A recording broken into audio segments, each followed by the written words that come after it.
महाराष्ट्रातील सातारा जिल्ह्यातील फलटण तहसीलमध्ये 28 वर्षीय महिला डॉक्टरच्या आत्महत्या प्रकरणात पोलिसांनी मुख्य आरोपी उपनिरीक्षक गोपाळ बदाने आणि इतर 2 संशयितांना अटक केली।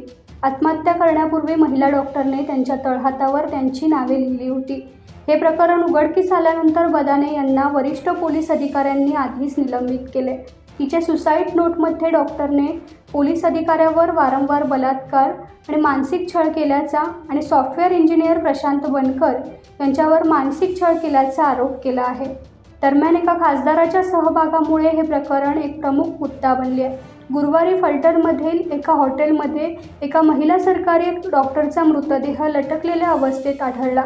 सातारा पोलिसांनी बलात्कार आणि आत्महत्येस प्रवृत्त केल्याचा गुन्हा दाखल केला।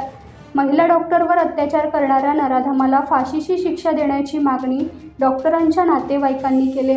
खाकी वर्दीतल्या इन्स्पेक्टरला पोलिसांनी अटक केल्यानंतर महिला डॉक्टरच्या आत्महत्येचे कारण आणखी स्पष्ट झाले। आत्महत्येस कारणीभूत ठरणाऱ्या आरोपींवर कडक कारवाईची मागणी केली जाते। निरागस महिला डॉक्टरची आत्महत्या काळजाला भिडणारी असल्याने सर्व स्तरातून या घटनेचा निषेध केला जातोय।